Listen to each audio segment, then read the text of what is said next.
పేదల తిరుపతిగా బాసిల్లుతున్న మన్యంకొండ శ్రీ లక్ష్మీ వెంకటేశ్వర స్వామి వారి బ్రహ్మోత్సవాలలో నేడు ప్రధాన ఘట్టమైన స్వామివారి రథోత్సవం తేరు ఉత్సవం సందర్భంగా అన్ని ఏర్పాట్లు సిద్ధం చేశారు దేవాదాయ శాఖ అధికారులు. ఆద్యంతం కన్నుల పండుగగా జరిగే ఈ ఉత్సవాలను తిలకించేందుకు భక్తులు తండోపతండాలుగా తరలివచ్చారు.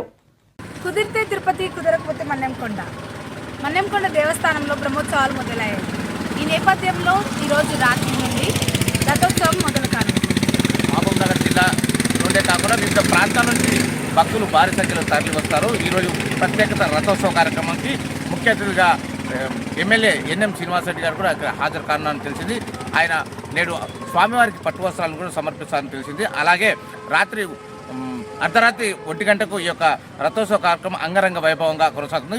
భక్తులు ఇప్పటికే భారీ సంఖ్యలో వివిధ ప్రాంతాల నుంచి తరలి ఆలయానికి చేరుకున్నట్టు తెలుస్తుంది. ఇప్పుడు మనం కోనేటి దగ్గర అక్కడ ఏర్పాటు ఎలా ఉన్నో అక్కడ అడిగి తెలుసుకుందాం కొందరు.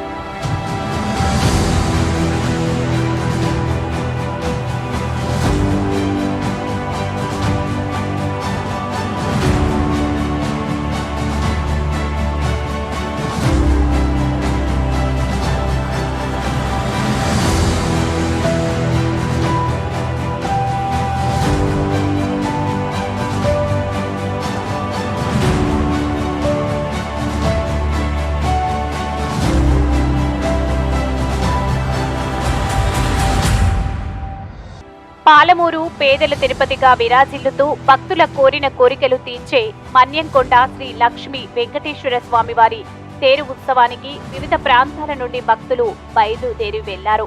పల్లెలు, పట్టణాల నుంచి కొందరు సాంప్రదాయబద్ధంగా ఎడ్ల బండ్లలో తరలిరాగా మరికొందరు బస్సులు, సొంత వాహనాలలో తేరు మహోత్సవాన్ని కన్నులార తిలకించేందుకు వేల సంఖ్యలో తరలివచ్చారు.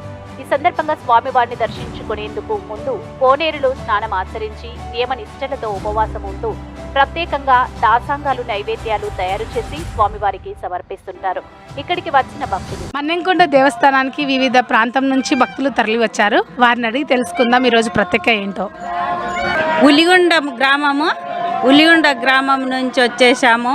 ఇక్కడ రథోత్సవం జరుగుతున్నది.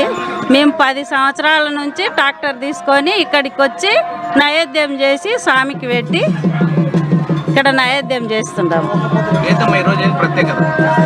రథోత్సవము, తేరు ప్రతి సంవత్సరము నైవేద్యం పెట్టి పోతాం. మేము 20 సంవత్సరాలు స్వామి. ప్రతి ఏటా ఎంతో అంగరంగ వైభవంగా నిర్వహించే బ్రహ్మోత్సవాలు ఈసారి కూడా అంగరంగ వైభవంగా నిర్వహించేందుకు అన్ని ఏర్పాట్లు పూర్తి చేశారు. పున్నమి చంద్రుని వెలుగులో కన్నుల పండగగా జరిగే ఈ కార్యక్రమానికి జిల్లా నలుమూలల నుంచే కాకుండా రాష్ట్రంలో వివిధ ప్రాంతాలలో నుంచి భక్తులు తండోపతండాలుగా తరలివచ్చి స్వామివారి తేరును లాగుతూ తమ మొక్కులను తీర్చుకుంటారు. ఈ బ్రహ్మోత్సవాల సందర్భంగా ఆలయాన్ని సర్వాంగ సుందరంగా తీర్చిదిద్దడంతో పాటు జాతరకు వచ్చే భక్తులకు ఎలాంటి ఇబ్బందులు లేకుండా చర్యలు చేపట్టారు. కోనేర్ల వద్ద మహిళలు బట్టలు మార్చుకునేందుకు ప్రత్యేక గదులను ఏర్పాటు చేశారు. ఇక అదే విధంగా కొండపైకి వెళ్లేందుకు ప్రత్యేక బస్సులను ఏర్పాటు చేశారు ఆర్టీసీ అధికారులు. త్రాగునీటి సౌకర్యం, బస చేసేందుకు, సెద తీరేందుకు షెడ్లను ఏర్పాటు చేశారు. అయితే భక్తులను ఏ అనారోగ్య సమస్యలు ఆపద వచ్చినా వెంటనే స్పందించే విధంగా Ravi foundation, Ravi children hospital వారి ఆధ్వర్యంలో ప్రత్యేక క్యాంపును ఏర్పాటు చేసి వైద్య సదుపాయాలు కల్పిస్తున్నారు. ఇక శాంతి భద్రతల పరిరక్షణ కోసం 100 మంది పోలీసు బలగాలను నియమించారు.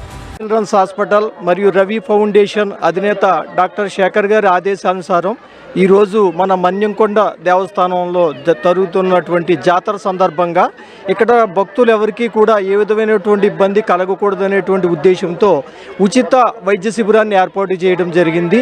సో డాక్టర్ శేఖర్ గారి ఆదేశానుసారం ఇక్కడ ఉచితంగా మందులు, డాక్టర్ సేవలు, నర్సింగ్ సేవలు కూడా అందుబాటులో ఉంచడం జరిగింది. భక్తులందరూ కూడా ఈ సదుపాయాన్ని ఉపయోగించుకోవాలని చెప్పేసి కోరుకుంటున్నాము. అలాగే భక్తులకు ఎవరికైనా కూడా ఏ విధమైనటువంటి వైద్య సదుపాయం కావాల్సి వచ్చినప్పుడు సో మనకి ఇక్కడే కోనేరు పక్కనే ఈ కార్యక్రమం ఏర్పాటు చేయడం జరిగింది. అంబులెన్స్ నందు మన రవి చిల్డ్రన్స్ హాస్పిటల్ వారి వైద్య బృందం అంతా అందుబాటులో ఉన్నారు వైద్య సేవలు అందించడానికి. కావున భక్తులందరూ కూడా ఈ వైద్య సేవలు తీసుకోవాలని చెప్పేసి కోరుకుంటున్నాము. నేత డాక్టర్ వి శేఖర్ సార్ ఆదేశానుసారంగా ఇక్కడ మన మన్యంకొండ ప్రదేశంలో క్యాంప్ ఏర్పాటు చేయడం జరిగినది. ఇక్కడికి వచ్చే భక్తులకు ఎటువంటి ఇబ్బందులు వచ్చినా, జ్వరాలు కానీ, పైనొప్పులు కానీ, కింద పడడం కానీ, ఎవరికైనా డ్రెస్సింగ్స్ చేయాలనుకున్నా, ఎటువంటి ప్రాబ్లమ్స్ ఉన్నా, ఎటువంటి ఇబ్బందులు ఉన్నా మన దగ్గరకు వచ్చేసేయండి. మనం అన్ని రకాల ట్రీట్మెంట్ ఇక్కడ చేస్తున్నాము.